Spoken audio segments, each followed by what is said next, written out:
nouvelles âmes, si vous voyez de nouvelles âmes qui arrivent, qui n'ont pas de chaise, vous vous levez, vous donnez les chaises. S'il n'y a plus moyen de louer les chaises.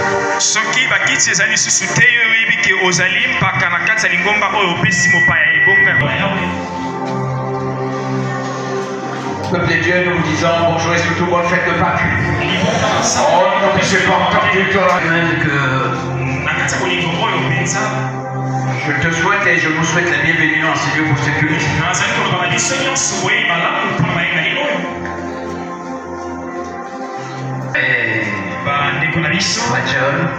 C'est toujours encourageant.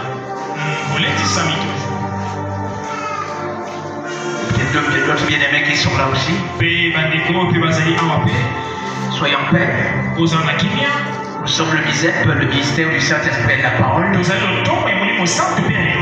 prêchons l'évangile de la Genèse Apocalypse. Et nous croyons que Jésus-Christ est le Fils de Dieu. Et qu'il est Dieu.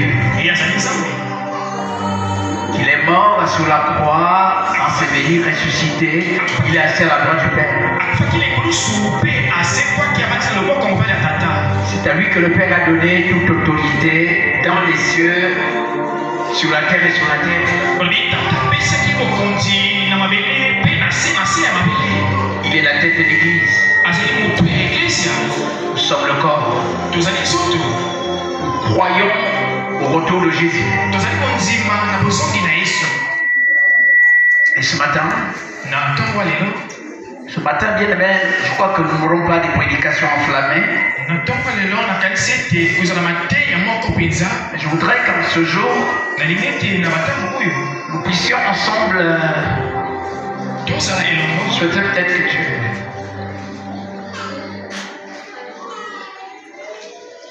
Vous savez, vous avez vu le thème pour ceux qui ont vu les banderoles, qui ont reçu les flyers. Le thème que le Seigneur vous a inspiré pour. Pensez que ce micro la passe bien. Il n'y a pas trop d'écho. Bon, faites ça. Vous avez vu que c'est écrit, tout est accompli. Jésus a tout accompli. Par sa mort et par sa résurrection. Bien-aimés, aujourd'hui, Église,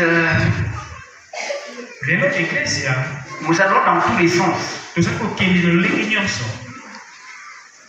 En réalité, pour ceux qui suivent la marche de l'Église selon les différents âges,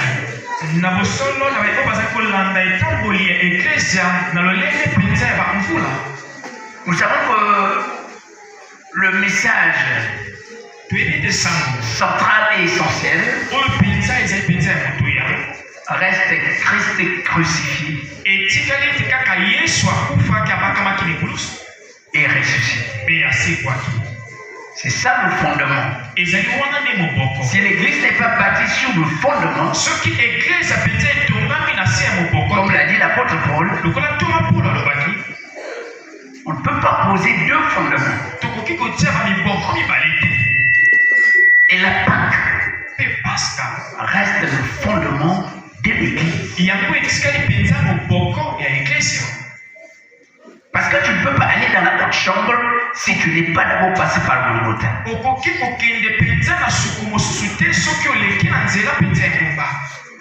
Et ce matin, nous allons réfléchir sur deux ou trois points.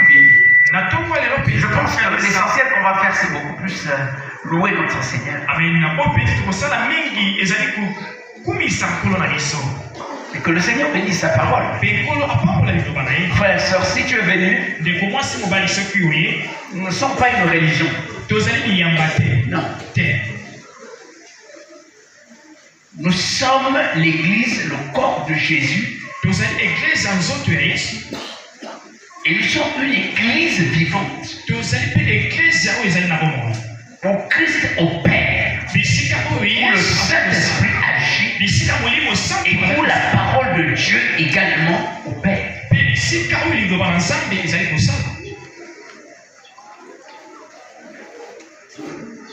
Nous allons prendre la parole. On va lire le texte. Pendant que je vais commencer par 1 Corinthiens chapitre 15 verset 1. Un des bien-aimés s'apprêtera à prendre Jean 19 verset 30. Mais je vais lire. C'est par elle que vous êtes sauvés. Si vous la retenez telle que je vous l'ai annoncé. Autrement, vous aurez cru inutilement. Je vous ai transmis avant tout cet enseignement que j'ai reçu moi-même. Le Christ est mort pour nos péchés, comme l'avaient annoncé les Écritures. Il a été mis au tombeau et il est revenu à la vie le 3e jour, comme l'avaient annoncé les Écritures. Ah. Amen. Je croyais que quelqu'un devait dire Amen et que l'autre prenne Jean chapitre 19. Verset 30, lisez. Donne-lui le micro qu'il lise. Je lis au nom de Jésus. Amen. Quand Jésus y prit le vinaigre, il dit, tout est accompli, et baissant la tête, il redit l'esprit. Amen. Amen. C'est Jésus donc qui a prononcé cette phrase. Tout est accompli. Maintenant, la question qu'on se pose, qu'est-ce qu'il a accompli? C'est quoi le tout est accompli? Accomplir signifie exécuter exactement et complètement la mission que le Père lui a confiée. C'est comme dans le rapport qu'il fait dans Jean chapitre 17. Il dit, Père, j'ai achevé l'œuvre que tu m'as donnée. J'ai glorifié ton nom. Toi, glorifie maintenant ton fils auprès de toi. La gloire que j'avais avant. Jésus, regardez. Il n'est même pas encore allé à la croix. Il s'en va. Il n'est même pas encore mort, enseveli, ressuscité. Il fait une déclaration puissante. Il prophétise. Il dit, j'ai achevé. Amen.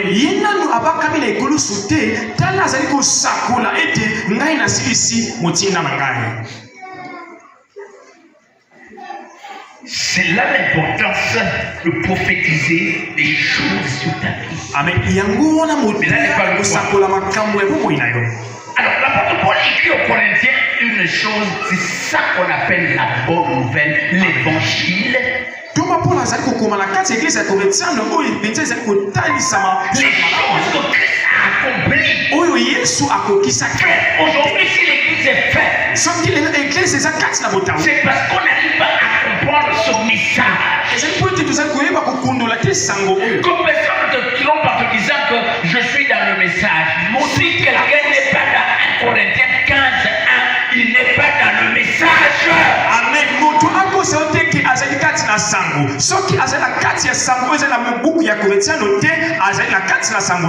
C'est ça le message. Premier point que nous découvrons. Écoutez bien, quel est le premier accomplissement que Paul dit ici?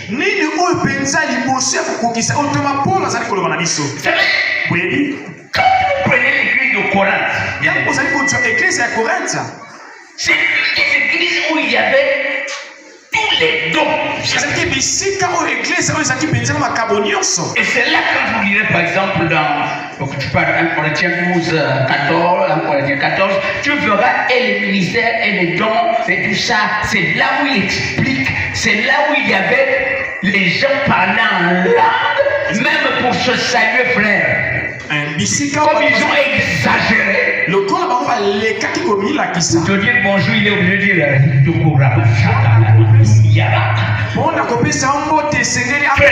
c'est pas ça la spiritualité. Non, ça c'est un blasphème. Dis Amen.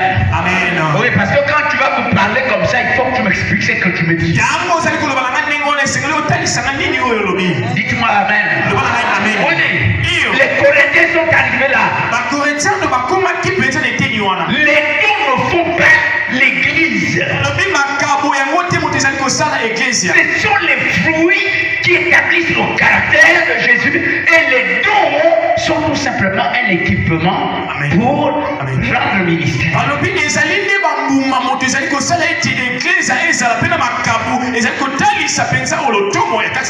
Les gens de Corinthe étaient bien aimés. Ils étaient surpris par le miracle. Mais en réalité, les chrétiens, le miraculeux ne voit pas le souffrant. Amen. Un chrétien qui est surpris par le miraculeux, il a un problème de conversion.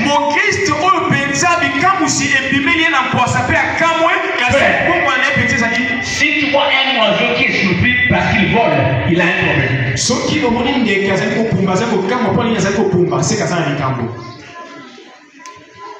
Donc, les Corinthiens étaient comme ça, ils accordaient trop d'importance au don. Mais ils oubliaient la source. L'apôtre Paul est venu les ramener aux fondamentaux. Voilà Pâques. Il a dit, mais effectivement, sont partis n'importe où. Il dit, je vous rappelle l'évangile que je vous ai dit. Si vous voyez quelqu'un un jour venir contredire ce que Paul a écrit, il l'a dit au Galates. Il a dit, si quelqu'un vous annonce un autre évangile que celui que moi je vous ai donné, qu'il soit maudit, qu'il soit anathème. Faites attention d'écouter n'importe qui. Ne donnez pas vos oreilles à n'importe qui, parce que la malédiction qui tombe sur celui qui annonce un faux évangile va tomber aussi sur. Amen.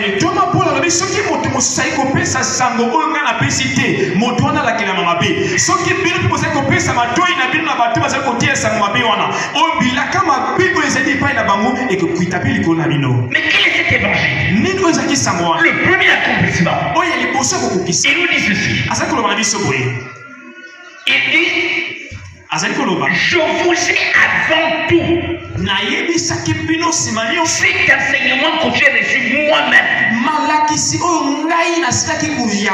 Le Christ est mort pour nos péchés, comme l'avaient annoncé les Écritures. Arrêtons là.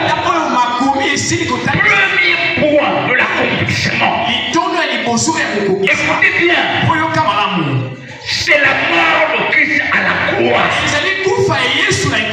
Frère, c'est ça le commencement de ton salut, du ministère de Jésus. Écoutez, Jean voit ses éclairs. Dieu a tant aimé le monde qu'il a donné son Fils unique, afin que quiconque croit ne périsse point, mais qu'il ait la vie. Mais on nous dit ici, il dit Christ est mort, comme le disent les Écritures. Autrement dit, les Écritures par les prophètes et Moïse, ils avaient déjà annoncé un sauveur, un Messie qui viendrait sauver l'humanité, mourir pour les hommes. C'est-à-dire, premier point, c'est pourquoi vous allez voir depuis le commencement à Exode, là va commencer la part que vous connaissez dans Exode 12. Frère, lorsque Hérode te dit, lorsque Dieu est dans l'Égypte, bien aimé, je vais te dire,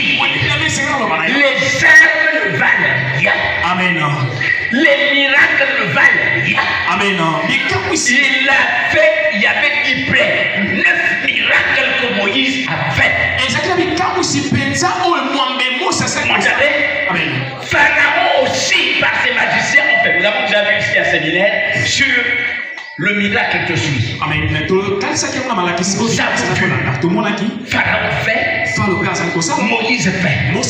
Pharaon fait, Moïse fait. Dieu fait, le diable fait. Il y a un problème. Mais le peuple est en esclavage.